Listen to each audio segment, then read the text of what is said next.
एक भयंकर रोशनी शून्य को चीरती हुई राघव की पीठ के बीच की ओर दौड़ी। उस भयानक शक्ति ने राघव के सिर को सुन्न कर दिया। उसने कभी नहीं सोचा था कि ऐसी जगह पर उस पर हमला होगा। उसके हाथ में एक बैंगनी रंग की ज्वाला दिखाई दी जो उसके पीछे से वार कर रही थी। राघव ने घात लगाने वाले से दूर जाने के लिए शक्तिशाली बल उधार लिया। पीछे मुड़कर देखा तो उसे कुछ भी दिखाई नहीं दे रहा था। अचानक उसे अपनी पीठ पर ठंडक महसूस हुई और फिर एक और जोरदार हमला उसकी पीठ के बीच में हुआ। इससे पहले कि वह समझ पाता, वह लगभग उसके पास पहुंच ही गया था। राघव बहुत घबरा गया। हमले की शुरुआत से लेकर अब तक उसे यह देखने का मौका भी नहीं मिला कि उस पर कौन हमला कर रहा है। उनकी हरकतें बहुत ही अजीबोगरीब थीं। गोली की लौ। राघव की गोली की लौ उसके अंदर से निकली और तुरंत उसके चारों ओर 300 मीटर तक फैल गई।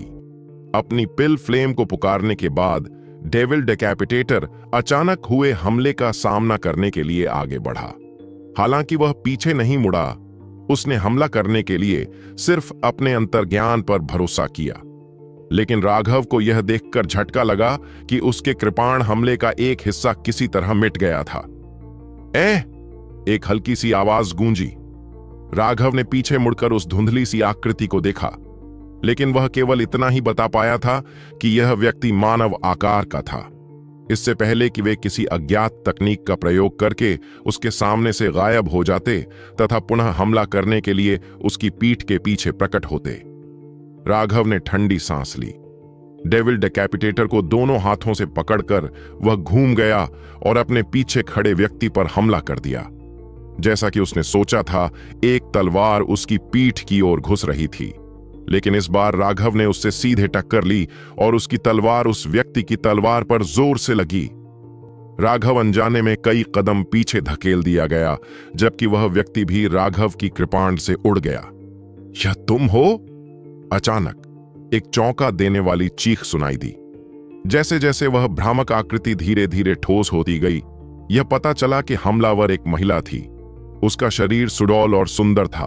उसके हाथ में तलवार पानी की तरह लहरा रही थी और उसने एक सफेद घूंघट पहना हुआ था जिससे उसका चेहरा छिपा हुआ था। हालांकि उसके चेहरे पर केवल उसकी आंखें ही दिखाई दे रही थीं और ऊपर उन दो स्पष्ट आंखों से ऐसी रोशनी निकल रही थी मानो वे किसी व्यक्ति की आत्मा को चुरा सकती हों। तुम? राघव भी चौंक गया। उसे उम्मीद नहीं थी कि वह यहां उससे टकराएगा। यह वही रहस्यमयी महिला थी जिसने उसकी जान बचाई थी। उस समय राघव को समर ने बुरी तरह घायल कर दिया था।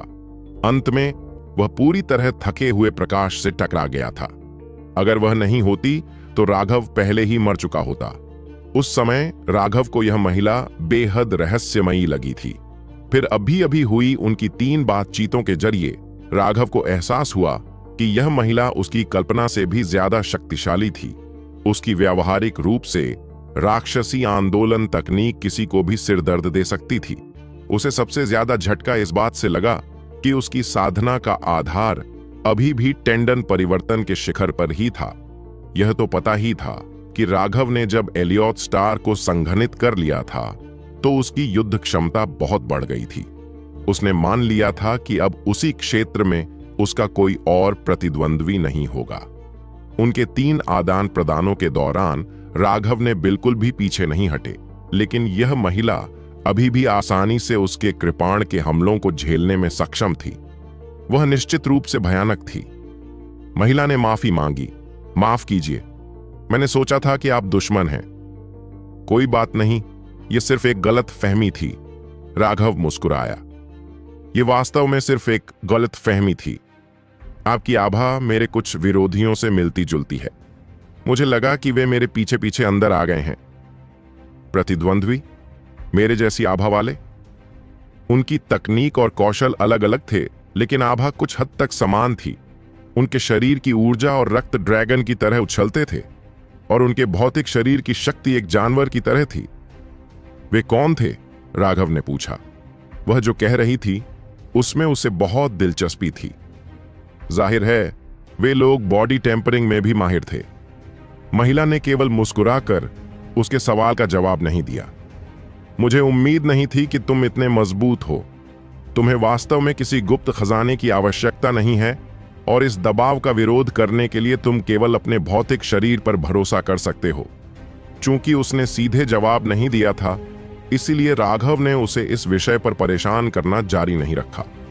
अब उसने देखा कि उसके शरीर पर प्रकाश का एक हल्का नीला पर्दा था। वह हल्का पर्दा मानो उसके शरीर को अंदर से सुरक्षा प्रदान कर रहा था। अब उसे समझ में आया कि वह यहां नीचे कैसे रह पा रही थी। इसमें कोई आश्चर्य की बात नहीं थी कि वह इस भयानक दबाव के बावजूद इतनी आसानी से आगे बढ़ सकती थी। उसके इस गुप्त खजाने ने उसे आजादी से आगे बढ़ने की अनुमति दी। आओ। महिला ने राघव की ओर कुछ कदम बढ़ाए और उसके चारों ओर प्रकाश का पर्दा थोड़ा और फैल गया, जिसने राघव को भी ढक लिया। राघव को तुरंत ही लगा कि दबाव पूरी तरह से गायब हो गया है। उसे अब ऐसा नहीं लग रहा था कि वह क्रोधित समुद्री लहरों से टकरा रहा है। धन्यवाद। उसने अपने हाथ उसकी ओर मोड़े। तुम यहां क्यों आए हो? उसने पूछा। खैर, अच्छी जगहों पर तो सुअरों का कब्जा हो चुका है, इसीलिए मैं यहां अपनी किस्मत आजमाने आया हूं। उसे यह बात बहुत मजेदार लगी और वह हंसी। तुम्हारी हिम्मत वाकई बहुत बड़ी है। यहां का दबाव आसानी से बोन फोर्जिंग विशेषज्ञों को मौत के घाट उतार सकता है। क्या तुम यह दिखाने की कोशिश कर रहे हो कि तुम एक मजबूत और साहसी व्यक्ति हो? सच कहूं तो मैं बस उत्सुक था। मैं देखना चाहता था कि यहां नीचे क्या है। मैं भी अभी कुछ देर पहले ही यहां आई हूं। मुझे यहां शायद कुछ चाहिए होगा। क्या तुम मेरी थोड़ी मदद करोगे? उसने कुछ हिचकिचाहट के बाद पूछा। कोई बात नहीं। राघव ने सिर हिलाया। वह थोड़ा हैरान हुई। तुम मुझसे ऐसे ही वादा करने जा रहे हो? क्या तुम्हें डर नहीं लगता कि मैं तुम्हें धोखा दूंगी? मैं तुम्हारा बहुत बड़ा कर्जदार हूं। भले ही तुम मुझे धोखा दे रहे हो, फिर भी मुझे तुम्हें पैसे चुकाने होंगे। राघव ने बेबसी से कंधे उचका दिए। ओ, धर्म के मार्ग पर आपके जैसे बहुत कम लोग हैं, महिला ने आह भरते हुए कहा। वास्तव में बहुत सारे नहीं हैं। राघव भी दुखी होकर आहें भरने से खुद को नहीं रोक सका। वह महिला हंस पड़ी। हालांकि उसका चेहरा देखना संभव नहीं था, लेकिन उसकी आंखें लोगों को एक आकर्षक एहसास दे रही थीं। इसके अलावा उसकी हंसी में एक शैतानी आकर्षण था जो लोगों के दिमाग को हिला देता था और उनके दिलों की धड़कन अनायास ही तेज कर देता था। तुम्हारी चमड़ी वाकई बहुत मोटी है। क्या तुम सिर्फ अपनी तारीफ कर रही हो? उसका शरीर हंसी से कांप उठा। खास तौर पर उसकी छाती का हिलना किसी भी व्यक्ति को अवाक कर सकता है। राघव ने जल्दबाजी में मुड़कर दूसरी तरफ देखा ताकि पिछली बार जैसी अजीब स्थिति से बचा जा सके। इस तरह की किसी बात के लिए सीधे तौर पर डांट खाना उसके स्वाभिमान पर बहुत बड़ा आघात था। राघव के उस अस्वाभाविक भाव को देखकर महिला के चेहरे पर एक चिढ़ाने वाली मुस्कान उभरी, लेकिन उसका मूड जल्दी ही फिर से गंभीर हो गया। जब मैंने पिछली बार तुम्हें बचाया था तो यह बस एक मामूली प्रयास था, लेकिन अगर यहां वास्तव में वह है जो मुझे चाहिए, तो मुझे उम्मीद है कि तुम अपनी पूरी शक्ति बाहर लाने में सक्षम हो सकोगी। तब मैं तुम्हारा एहसान मानूंगी। वह बहुत गंभीर थी। यह स्पष्ट था कि उसे जो भी चीज चाहिए थी वह उसके लिए वास्तव में महत्वपूर्ण थी। राघव ने सिर हिलाया। जब तक मुझ में क्षमता है, मैं निश्चित रूप से पूरा प्रयास करूंगा। राघव को शायद दूसरी चीजों से डर न लगता हो, लेकिन उसे लोगों का एहसान चुकाने से डर लगता था। इस तरह की भावना बेहद असहज थी। तो फिर शुक्रिया। उम्मीद है कि इस बार मैं कुछ लाभ कमा पाऊंगी। यह सही है, मैं सिमरन हूं। उस महिला को अचानक एहसास हुआ कि उसने उसे अपना नाम भी नहीं बताया था। मैं राघव हूं। हाँ, मुझे पहले से ही पता है। शायद ऐसा इसलिए था क्योंकि उसने राघव का वादा हासिल कर लिया था, लेकिन सिमरन का मूड अब काफी हल्का हो गया था। वे दोनों धीरे धीरे रसातल में गहरे चले गए। मिस सिमरन, क्या आप इस जगह के बारे में कुछ जानती हैं? सिमरन ने अपना सिर हिलाया। मुझे इस जगह के बारे में कुछ भी नहीं पता। मैंने ज्यूली गुप्त क्षेत्र के कई खतरनाक क्षेत्रों की खोज की है, लेकिन मुझे कुछ भी नहीं मिला जो मैं चाहती हूं। अगर मुझे अभी भी इस रसातल में कुछ नहीं मिला तो मैं खाली हाथ ही जाऊंगी। आप अवसरों की तलाश में गुप्त क्षेत्र में नहीं आए हैं? ऐसा लग रहा था कि सिमरन का यहां आने का लक्ष्य बाकी सभी से अलग था। सही है, मेरा समय सीमित है और अगर मैं अभी भी यहाँ कुछ नहीं ढूंढ पाती तो मुझे तुरंत गुप्त क्षेत्र छोड़कर अपने कबीले में लौटना होगा।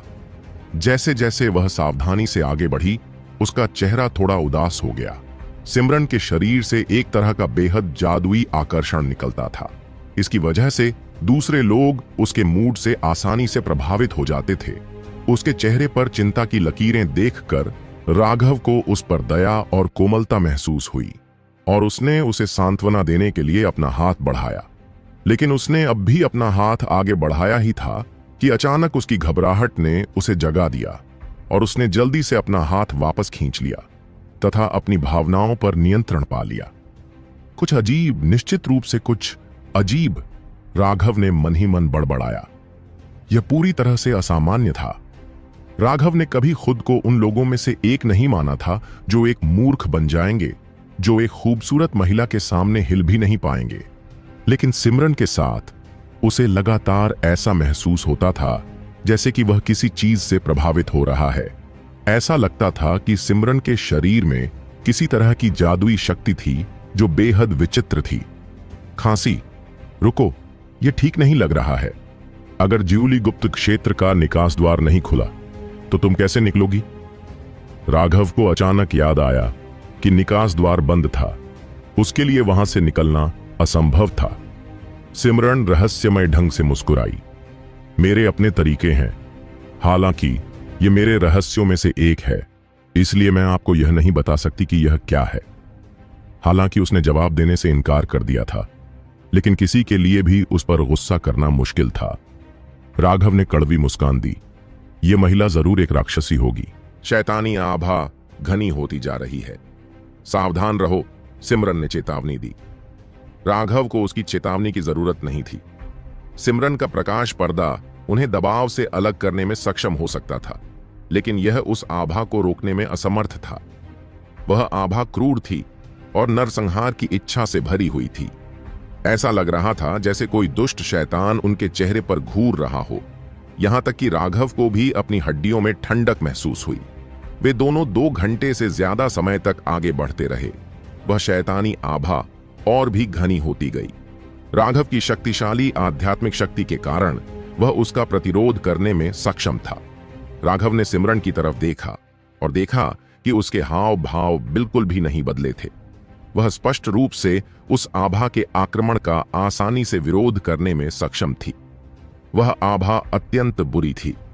कमजोर आध्यात्मिक शक्ति वाले लोगों के दिमाग पर उस शैतानी आभा का आक्रमण होता था और वे पागल हो जाते थे। राघव वास्तव में सिमरन को समझने में असमर्थ था। उनके संक्षिप्त आदान प्रदान में राघव को पता चल गया था कि वह कितनी भयानक थी। वह निश्चित रूप से समर से कमतर नहीं थी। वास्तव में शायद वह उससे भी अधिक शक्तिशाली थी। उसने अनजाने में नम्रता की चेतावनी के बारे में सोचा। ज्यूली गुप्त क्षेत्र 7 प्रांतों से जुड़ा हुआ था और वहां अनगिनत विशेषज्ञ थे। कोई नहीं जानता था कि गुप्त क्षेत्र में कितने छिपे हुए शिखर विशेषज्ञ मौजूद थे। अब जब उसका सामना सिमरन से हुआ था तो राघव ने नम्रता की चेतावनी पर और भी अधिक भरोसा किया। सिमरन का प्रकाश पर्दा अब कांपने लगा था। यहां दबाव बहुत ज्यादा बढ़ गया था और प्रकाश पर्दा भी इसे रोक पाने में असमर्थ हो रहा था। 30 मील से ज्यादा चलने के बाद अचानक रास्ता चौड़ा हो गया। वे एक समतल जमीन पर पहुंच गए, लेकिन जब राघव ने जमीन पर एक विशाल कंकाल पड़ा देखा तो उसका जबड़ा खुला रह गया। वह कंकाल 300 मीटर लंबा था। यह मानव कंकाल जैसा ही था, लेकिन इसकी पीठ पर हड्डियों के पंख थे। इसकी उंगलियां और पैर की उंगलियां पतली और लंबी थीं, जो हुक जैसी लग रही थीं। सिर तो बिल्कुल मनुष्य के सिर जैसा था, लेकिन उसके दांत नुकीले और अत्यंत तीखे थे, जैसे कि आरी के दांत। जब वह कंकाल दिखाई दिया तो राघव ने देखा कि सिमरन का प्रकाश पर्दा तीव्रता से कांपने लगा। ऐसा लग रहा था कि वह किसी भी क्षण टूट सकता है। इसका मतलब था कि बाहर का दबाव पहले से ही बिल्कुल भयानक स्तर पर पहुंच चुका था। उसी समय एक अविश्वसनीय रूप से घनी शैतानी आभा ने राघव पर पागलपन से हमला कर दिया। ऐसा लग रहा था मानो स्वर्ग और पृथ्वी में अनगिनत खून के प्यासे शैतान हों जो राघव पर हमला कर रहे हों। यह किसी की भी हिम्मत तोड़ सकता था। यह कंकाल स्पष्ट रूप से न जाने कितने सालों से मरा हुआ था, लेकिन फिर भी यह इतना भयानक दबाव छोड़ता था। तो फिर जब यह जीवित था तो यह कितना भयावह रहा होगा। राघव यह देखकर अचानक भयभीत हो गया कि वहां पड़ा कंकाल स्पष्ट रूप से बीच से आधा काटा गया था, जिससे वह ऊपर और नीचे के दो हिस्सों में बंट गया था। राघव जहां भयभीत थी, वहीं सिमरन इसके विपरीत थी। वह खुशी से भर गई और उसका शरीर अनजाने में कांपने लगा। राघव, मैं यही तो ढूंढ रही थी, उसने उत्साह से कहा। यह क्या है? यह एक 2 पंख वाला शैतान है। जब यह जीवित था तब यह बहुत शक्तिशाली था। इसकी आभा ही सिमरन को आसानी से मौत के घाट उतारने में सक्षम थी। सिमरन ने उत्तर दिया। राघव के आश्चर्य को देखकर सिमरन ने थोड़ा खेद व्यक्त करते हुए कहा, 2 पंख वाले शैतानों की उत्पत्ति के बारे में जानना अभी आपके लिए उचित नहीं है। यह बहुत सारे रहस्यों से संबंधित है। चूंकि उसने बताने से मना कर दिया था, इसलिए राघव उसे मजबूर नहीं कर सका। उसे किसने कहा था कि उसे कुछ भी नहीं सीखना चाहिए? उसने धीरे से पूछा, क्या तुम पूरा कंकाल इकट्ठा करना चाहती हो? मुझे पूरे कंकाल की जरूरत नहीं है, मुझे बस इसका शैतानी कोर चाहिए। तो फिर हमें यह कैसे करना चाहिए? थोड़ी देर में मुझे अपना प्रकाश का पर्दा हटाना पड़ेगा, जिससे तुम 2 पंख वाले शैतान के शक्तिशाली दबाव के सामने आ जाओगी। क्या तुम ठीक रहोगी? प्रकाश का पर्दा लगातार हिल रहा था। फिर उस भयानक कंकाल को देखकर राघव सच में कहना चाहता था कि वह ठीक नहीं होगा, लेकिन फिर भी उसने खुद को मजबूर किया और कहा, कोई समस्या नहीं होनी चाहिए। अगर तुम इसे संभाल नहीं सकते तो इसे मजबूर मत करो और बस यहां से और पीछे हट जाओ, वहां दबाव कम हो जाएगा। 2 पंखों वाले शैतान आदमी के कंकाल को देखते हुए सिमरन ने आगे कहा, इसका शैतान कोर इसकी भौहों के बीच की जगह में स्थित है। शैतान कोर को प्राप्त करने के लिए हमें एक भयंकर युद्ध से गुजरना होगा। राघव चौंका। एक भयंकर युद्ध? हां, 2 पंखों वाले शैतान की मानसिक शक्तियां बहुत शक्तिशाली हैं। हालांकि यह पहले से ही कितने सालों से मरा हुआ है, यह कोई नहीं जानता, लेकिन इसके शैतानी सार में अभी भी इसका सार मौजूद है। शैतान के भीतर उसकी आत्मा का अवशेष है। यह बची हुई आत्मा मुख्य शरीर से जुड़ने में असमर्थ है। हो सकता है कि आपको यह स्पष्टीकरण समझ में ना आए, लेकिन शायद अगर मैं इसे इस तरह समझाऊं तो यह आसान हो जाएगा।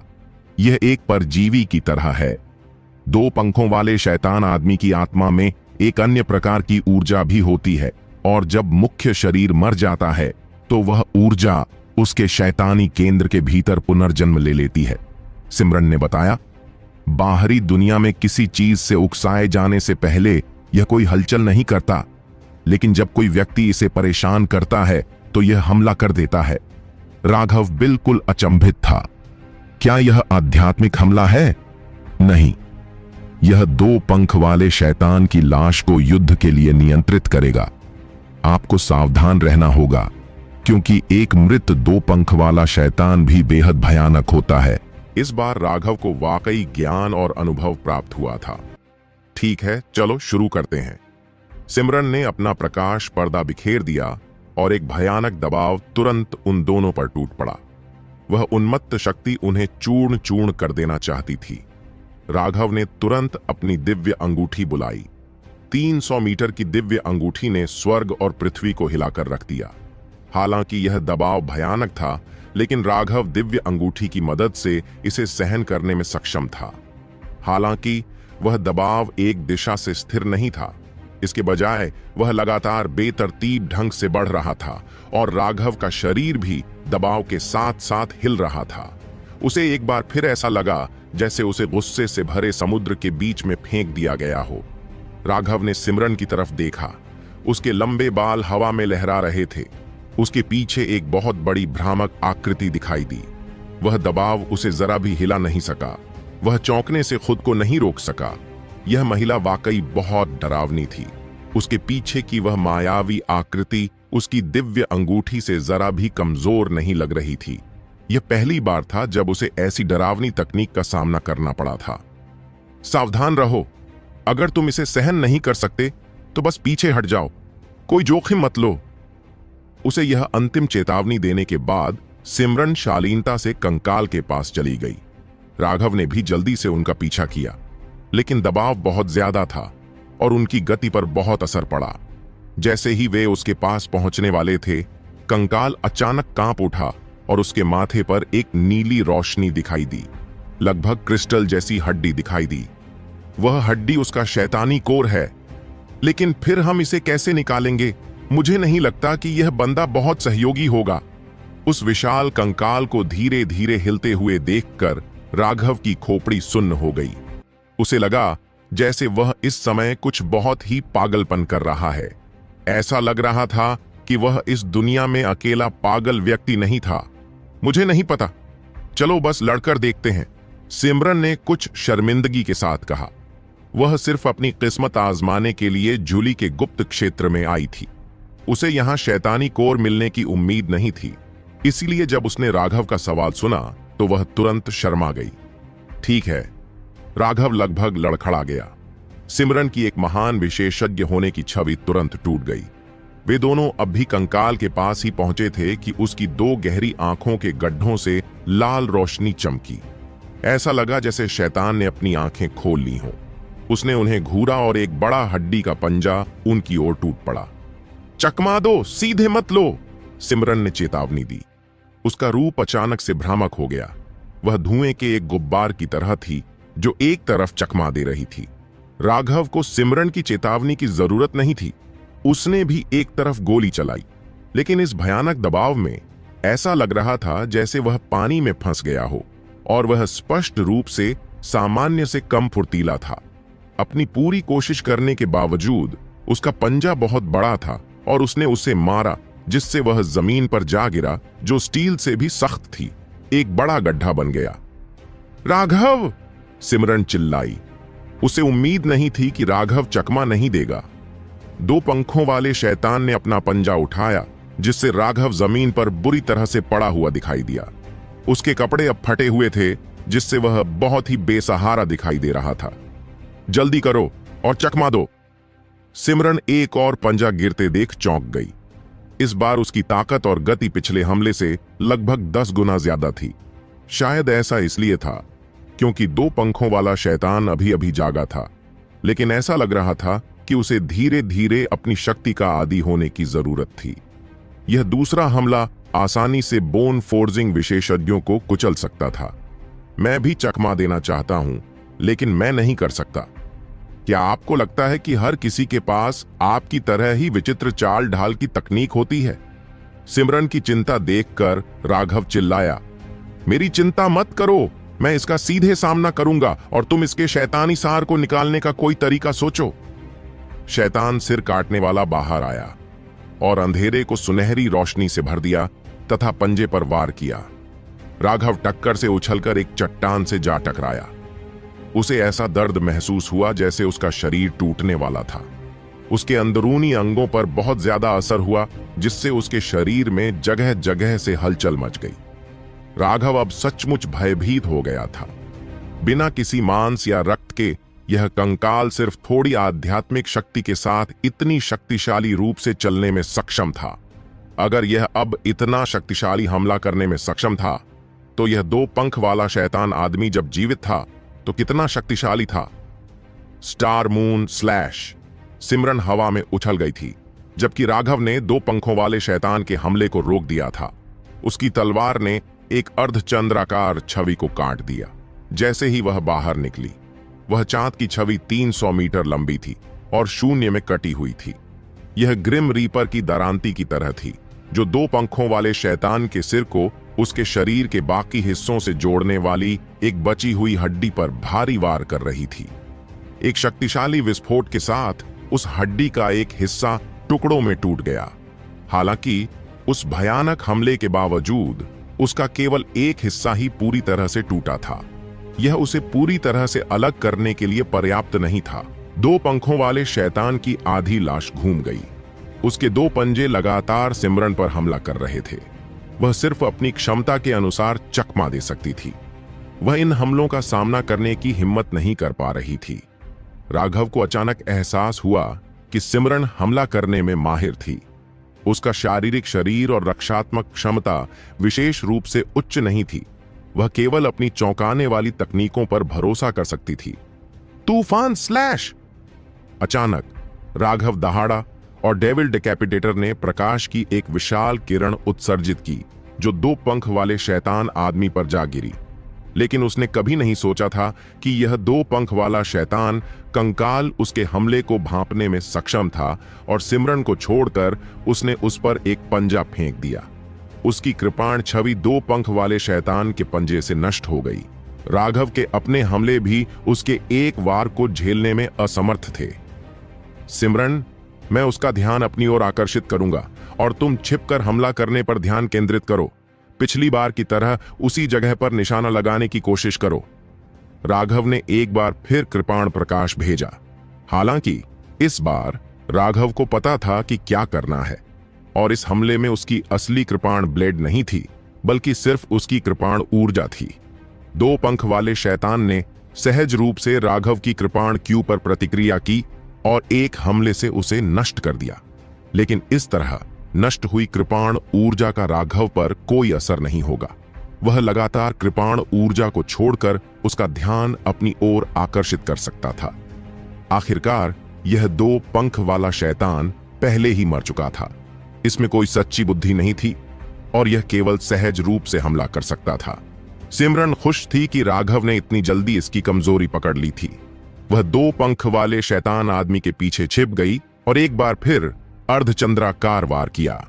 हालांकि वह 2 पंख वाले शैतान आदमी का ध्यान भटकाने में व्यस्त था, फिर भी राघव इस बार उसके हमले को स्पष्ट रूप से देखने में कामयाब रहा।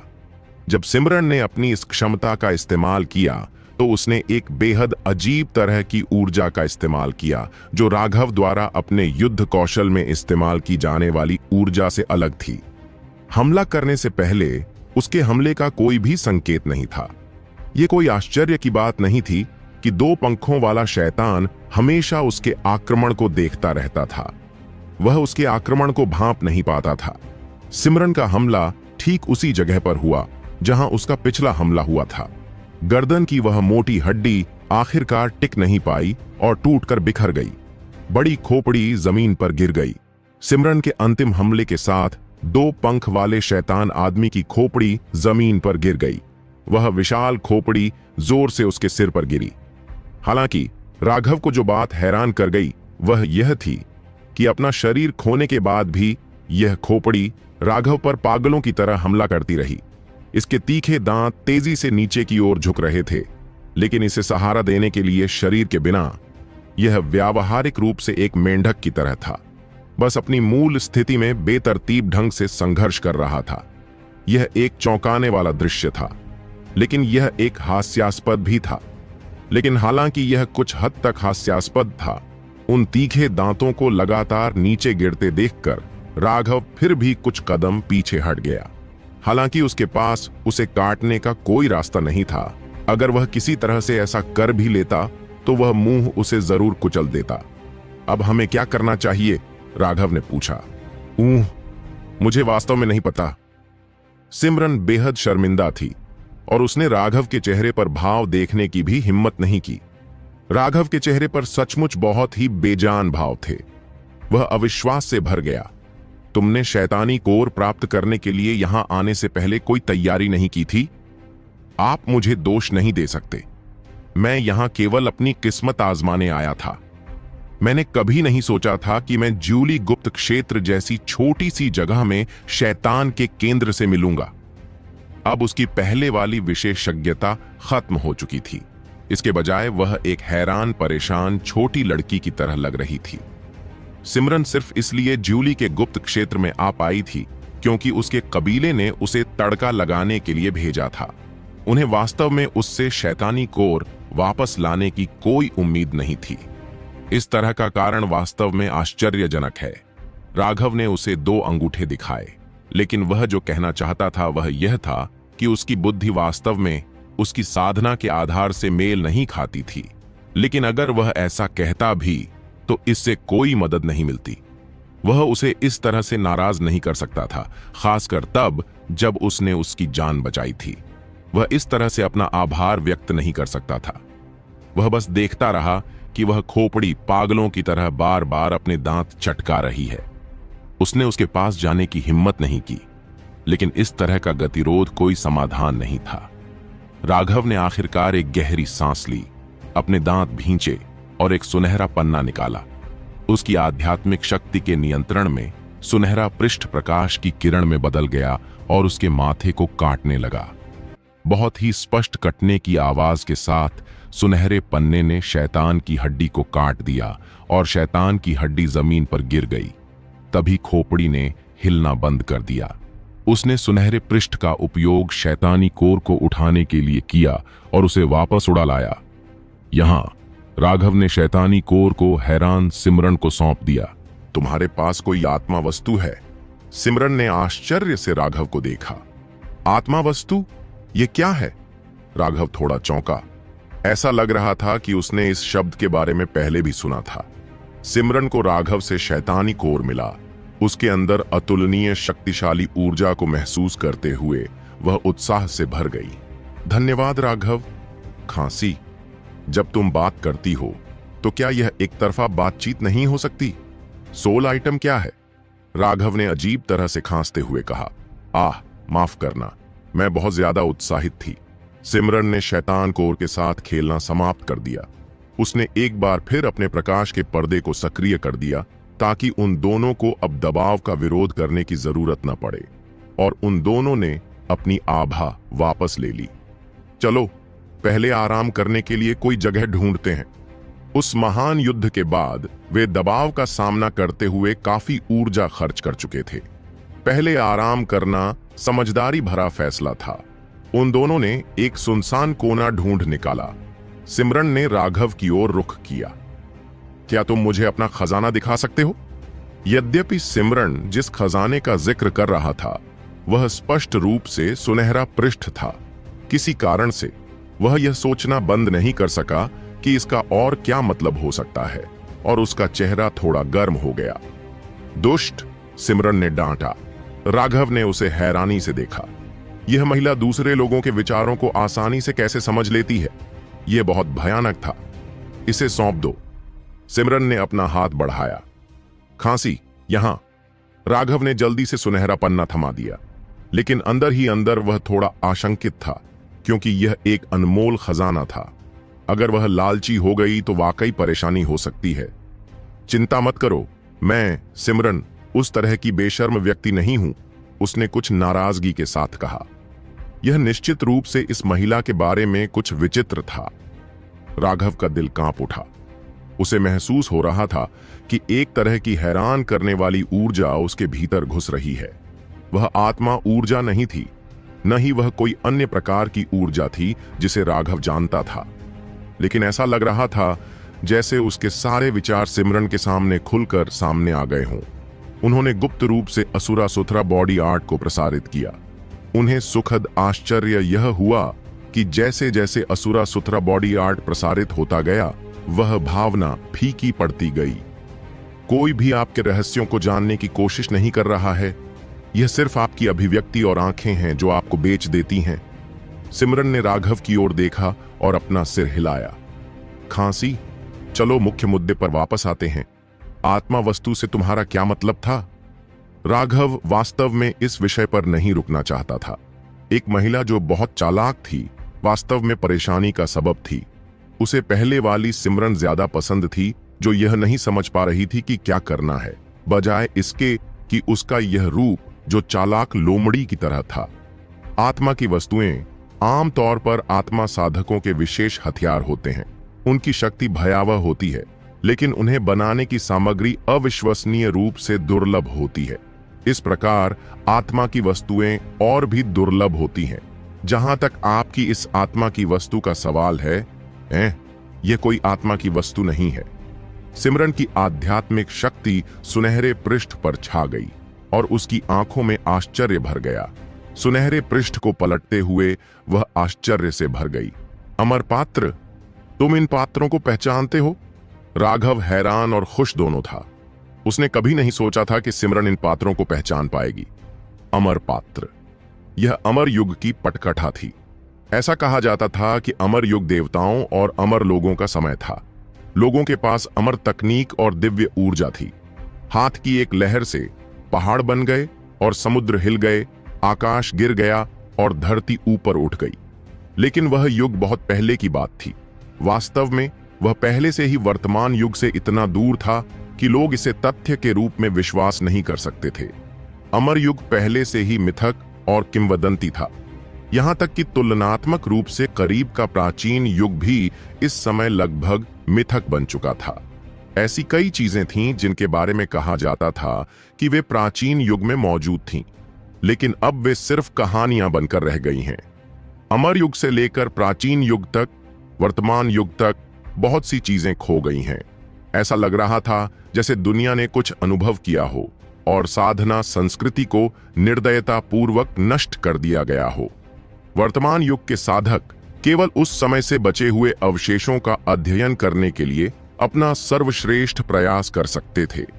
वर्तमान युग का सटीक पता कई मिलियन वर्ष पहले लगाया जा सकता है, लेकिन प्राचीन युग वह था जो करोड़ों वर्ष पहले घटित हुआ था और केवल कुछ प्राचीन अवशेष ही बचे थे। जहां तक अमर युग की बात है तो वह करोड़ों, अरबों या शायद अनगिनत साल पहले की बात है। यह ऐसी चीज थी जो सिर्फ किंवदंतियों में ही मौजूद थी। लोग इस बात पर भी सहमत नहीं हो पाए कि वह युग कभी सच में अस्तित्व में था या नहीं। राघव ने कभी नहीं सोचा था कि इस सुनहरे पन्ने पर अमर अक्षर लिखे हुए हैं, और सबसे आश्चर्यजनक बात यह थी कि ऐसा लग रहा था कि सिमरन उन्हें पहचान सकती थी। सिमरन ने पृष्ठ को देखना जारी नहीं रखा। इसके बजाय वह राघव की ओर मुड़ी और गंभीरता से कहा, राघव, इस पृष्ठ में शायद कोई ऐसा रहस्य छिपा है जो स्वर्ग और पृथ्वी को हिला सकता है। अगर मैं इसका अनुवाद करने में आपकी मदद करती हूं तो इसका मतलब है कि मैं भी उस रहस्य को जान जाऊंगी। क्या आप वाकई चाहते हैं कि मैं इसका अनुवाद करूं? ये कहां से आया? कोई बात नहीं। हम ऐसे साथी माने जा सकते हैं जिन्होंने एक साथ मुश्किलों और परेशानियों का सामना किया है। मुझे तुम पर भरोसा है। इसके अलावा अगर तुम मेरे लिए इसका अनुवाद नहीं करोगे तो मैं इसे करने के लिए किसी और को कहां से ढूंढूंगा? तुम्हारे साथ ज्ञान साझा करना हमारी संगति का सबूत हो सकता है, राघव ने मुस्कुराते हुए कहा। भविष्य में इसका पछतावा मत करना। अमर युग के रहस्य स्वर्ग और पृथ्वी के पतन का कारण बन सकते हैं। अनगिनत संप्रदाय इसके लिए पागल हो जाएंगे। सिमरन ने एक बार फिर राघव को चेतावनी दी। अरे, इतना सतर्क मत बनो, बस अनुवाद करना शुरू करो, राघव ने थोड़ी अधीरता से कहा। आखिर कौन अमर युग के पात्रों को पहचान सकता है? अगर लोग वास्तव में अमर पात्रों को पहचानते हैं तो फिर लोग अमर युग के अस्तित्व पर सवाल क्यों उठाएंगे? क्या लोग अब भी यही सोचेंगे कि अमर और देवता सिर्फ किंवदंतियां हैं? सिमरन अविश्वसनीय रूप से रहस्यमयी थी। राघव को लगा कि उसकी पृष्ठभूमि भयानक होगी। हालांकि उसका अनुभव व्यावहारिक रूप से शून्य था, लेकिन उसके वास्तविक कौशल अद्भुत थे। ठीक है, मैं तुम्हारे लिए इसका अनुवाद कर दूंगी। राघव को इतना सीधा सादा देखकर सिमरन आभारी और उत्साहित दोनों थी। उसने पात्रों पर ध्यान केंद्रित किया। पृष्ठ का अध्ययन करने के काफी समय बाद भी सिमरन अभी भी आगे नहीं बढ़ी थी। राघव उसे आगे बढ़ने के लिए प्रेरित करने से खुद को नहीं रोक सका, यह सोचकर कि वह शर्मीली हो रही है। क्या तुम अनुवाद कर रही हो या नहीं? तुम इतनी अधीर क्यों हो? अमर अक्षर अतुलनीय रूप से गहरे होते हैं। अलग अलग लिखावट और अलग अलग लाइन प्लेसमेंट सभी बहुत अलग अर्थ पैदा करेंगे। अगर तुम नहीं समझती हो तो बस आज्ञाकारी रूप से अपना मुंह बंद रखो। सिमरन वास्तव में क्रोधित हो गई जब राघव ने उसकी एकाग्रता को तोड़ा। राघव दंग रह गया क्योंकि उसने पहली बार सिमरन को गुस्सा करते देखा था। उसने अपना मुंह बंद कर लिया और कोई आवाज नहीं निकाली। राघव को यह नहीं पता था कि अमर पात्रों को उसी तरह नहीं पढ़ा जा सकता जैसे कि वर्तमान युग के पात्रों को पढ़ा जाता है। एक अक्षर के अनगिनत अर्थ होते हैं और उसका सटीक अनुवाद करना बेहद मुश्किल था। यह बहुत संभव था कि आप एक पंक्ति का अर्थ अनुवाद कर लें, लेकिन जब आप अगली पंक्ति का अनुवाद करने का प्रयास करें तो आपको उस अनुवाद को फेंकना पड़े और दोबारा प्रयास करना पड़े। सिमरन ने एक भाग का अनुवाद किया था, लेकिन राघव ने उसे बीच में ही रोक दिया। अमर अक्षर अविश्वसनीय रूप से थकाऊ होते हैं और उन्हें पढ़ने के लिए आत्मा की ऊर्जा की खपत होती है। आपको प्रत्येक शब्द का अर्थ अपने दिमाग में लगातार रखना पड़ता था, क्योंकि आप उन्हें एक साथ जोड़ने का प्रयास करते थे। अब जब उसे राघव ने बीच में रोक दिया था, तो वह सारा काम बेकार हो गया था और उसे शुरू से शुरू करना पड़ा। इसके अलावा राघव बिना कुछ किए बस एक तरफ खड़ा था, लेकिन उसे उसकी आलोचना करनी थी। यहां तक कि बेहतर स्वभाव वाला कोई भी व्यक्ति नाराज हो सकता है। तथ्य यह है कि उसने उसे बुरी तरह से नहीं पीटा था, यह पहले से ही उसके लिए बहुत विनम्र था। 1 घंटे बाद राघव ने देखा कि सिमरन को पसीना आने लगा था। अब जाकर उसे एहसास हुआ कि अमर पात्रों का अनुवाद करना उतना आसान नहीं था जितना उसने सोचा था। यह सुनकर वह चौंका भी और उत्साहित भी। अब वह वास्तव में जानना चाहता था कि इस सुनहरे पृष्ठ पर क्या लिखा है। 2 घंटे बाद सिमरन को और भी ज्यादा पसीना आ रहा था। वह दर्द से भरी हुई लग रही थी, लेकिन फिर भी उसने अपने दांत भींचे और जारी रखा। राघव चौंकने से खुद को नहीं रोक सका। गोली कला की अपनी गहन समझ के साथ वह तुरंत बता सकता था कि ऐसा इसलिए हो रहा था क्योंकि सिमरन अपनी आध्यात्मिक शक्ति का बहुत अधिक उपयोग कर रही थी। वह एक क्षण के लिए झिझका और फिर उसकी पीठ पर हाथ रख दिया। शुद्ध आत्मिक ऊर्जा धीरे धीरे उसके अंदर प्रवाहित होने लगी। वे दोनों एक दूसरे से बहुत परिचित नहीं थे, इसलिए राघव ने सीधे सिमरन के मन समुद्र में अपनी आत्मा ऊर्जा डालने की हिम्मत नहीं की। इससे गलतफहमी पैदा हो सकती थी। जब तक 2 लोग एक दूसरे पर पूरी तरह से भरोसा नहीं करते, तब तक कोई भी दूसरे व्यक्ति की आत्मा ऊर्जा को अपने मन समुद्र में इस तरह से जाने की अनुमति नहीं देगा। यह अपने जीवन को दूसरे व्यक्ति के हाथों में सौंपने के बराबर था। लेकिन अपनी आत्मा की ऊर्जा को उसके शरीर से गुजारकर सिमरन पहल कर सकता था कि वह इसे अवशोषित करना चाहती है या नहीं। पहल पूरी तरह से उसके हाथ में थी और इसलिए इससे कोई गलतफहमी पैदा नहीं होगी। राघव की आत्मा ऊर्जा के पोषण से सिमरन की अभिव्यक्ति में थोड़ा सुधार हुआ। उसने उन पात्रों के अनुवाद पर पूरी तरह से ध्यान केंद्रित करना जारी रखा। 6 घंटे के बाद जब राघव भी थोड़ा थका हुआ महसूस करने लगा, तो उसने आखिरकार आह भरी और मुड़कर सीधे राघव की ओर देखा। बधाई हो, यह निश्चित रूप से एक अद्वितीय खजाना है।